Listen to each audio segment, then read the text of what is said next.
ಆತ್ಮೀಯ ರಾಜ್ಯದ ಎಲ್ಲ ಸರ್ಕಾರಿ ನೌಕರ ಬಾಂಧವರೇ ಹಾಗೂ ಅಧಿಕಾರಿಗಳೇ, ನಾನು ನಿಮ್ಮ ಪ್ರೀತಿಯ ಸಿ ಎಸ್ ಷಡಾಕ್ಷರಿ, ರಾಜ್ಯಾಧ್ಯಕ್ಷರು, ಕರ್ನಾಟಕ ರಾಜ್ಯ ಸರ್ಕಾರಿ ನೌಕರ ಸಂಘ ಮಾಡುವಂಥ ನಮಸ್ಕಾರಗಳು.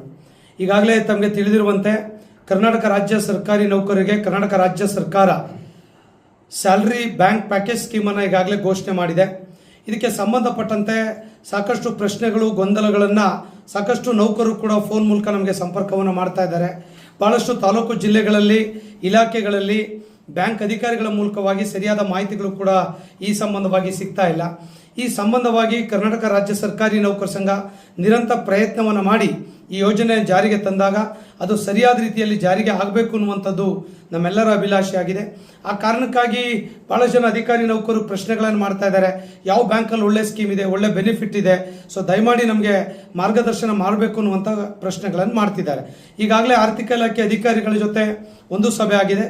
ಇದೇ ತಿಂಗಳು 15ನೇ ತಾರೀಕು ಕೂಡ ಮತ್ತೊಂದು ಸುತ್ತಿನ ಸಭೆಯನ್ನು ಆರ್ಥಿಕ ಇಲಾಖೆ ಅಧಿಕಾರಿಗಳು ಮತ್ತು ಹಲವಾರು ರಾಷ್ಟ್ರೀಯ ಬ್ಯಾಂಕ್ಗಳ ಮುಖ್ಯಸ್ಥರೊಂದಿಗೆ ಸಭೆಗಳನ್ನು ಸಂಘದ ಮೂಲಕ ಮಾಡ್ತಾ ಇದ್ದೇವೆ. ಆ ಸಭೆಯಲ್ಲಿ ತುಂಬ ಚರ್ಚೆಗಳನ್ನು ಮಾಡ್ತಾ ಇದ್ದೇವೆ. ಯಾವ ಬ್ಯಾಂಕ್ ಕಡಿಮೆ ಬಡ್ಡಿ ದರದಲ್ಲಿ housing loan, personal loan, vehicle loan ಅಥವಾ ಓಡಿ ಫೆಸಿಲಿಟೀಸ್ಗಳಿರ್ಬೋದು, ಈ ಥರ ಸೌಲಭ್ಯಗಳನ್ನು ಕೊಡ್ತದೆ ಎನ್ನುವಂಥ ಒಂದು ಚರ್ಚೆಗಳು ಪ್ರಮುಖವಾಗಿದೆ. ಆಮೇಲೆ ಇನ್ನಿತರ ಆಕ್ಸಿಡೆಂಟಲ್ ಬೆನಿಫಿಟ್, ನ್ಯಾಚುರಲ್ ಡೆತ್ಗಳಿರ್ಬೋದು, ಇನ್ಶೂರೆನ್ಸ್ ಸ್ಕೀಮ್ಗಳಿರ್ಬೋದು ಅಥವಾ ಹೆಲ್ತ್ ಇನ್ಶೂರೆನ್ಸ್ ಸ್ಕೀಮ್ಗಳನ್ನು ಯಾವ ಬ್ಯಾಂಕ್ಗಳು ಹೆಚ್ಚಿನ ಪ್ರಮಾಣದಲ್ಲಿ ಕೊಡ್ತವೆ ಎನ್ನುವಂಥ ಚರ್ಚೆಗಳನ್ನು ಕೂಡ ಅಲ್ಲಿ ಮಾಡ್ತಾ ಇದ್ದೇವೆ. ಇದೆಲ್ಲ ಚರ್ಚೆಗಳನ್ನು ಮಾಡಿದ ಮೇಲೆ ಪೂರ್ತಿ ಡೀಟೇಲ್ ಆಗಿ ಅಪ್ಡೇಟ್ಸ್ಗಳನ್ನು ತಮ್ಗೆ ಹೇಳ್ತೇವೆ.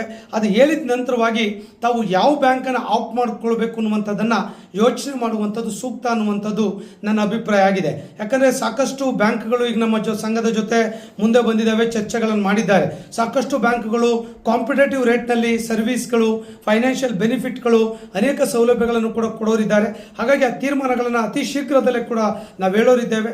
ದಯಮಾಡಿ ತಾವೆಲ್ಲರೂ ಕೂಡ ಅಲ್ಲಿವರೆಗೆ 16ನೇ ತಾರೀಕುವರೆಗೆ ವೆಯ್ಟ್ ಮಾಡಿದ್ರೆ ಎಲ್ಲ ಮಾಹಿತಿಗಳು ಕೂಡ ತಮಗೆ ಸಿಗಲಿದೆ. ಅದು ಆರ್ಥಿಕ ಇಲಾಖೆ ಅಧಿಕಾರಿಗಳ ಜೊತೆ ಚರ್ಚೆ ಮಾಡಿ ಆ ಮಾಹಿತಿಯನ್ನು ತಮ್ಗೆ ಹೇಳಿದ ಮೇಲೆ ಬ್ಯಾಂಕ್ ಆಫ್ ಮಾಡ್ಕೊಳ್ಳುವಂಥ ಕೆಲಸವನ್ನು ಮಾಡೋದು ಸೂಕ್ತ ಅನ್ನುವಂಥದ್ದು ನನ್ನ ಅಭಿಪ್ರಾಯ ಆಗಿದೆ. ಎಲ್ರಿಗೂ ಧನ್ಯವಾದಗಳು. ನಮಸ್ಕಾರ.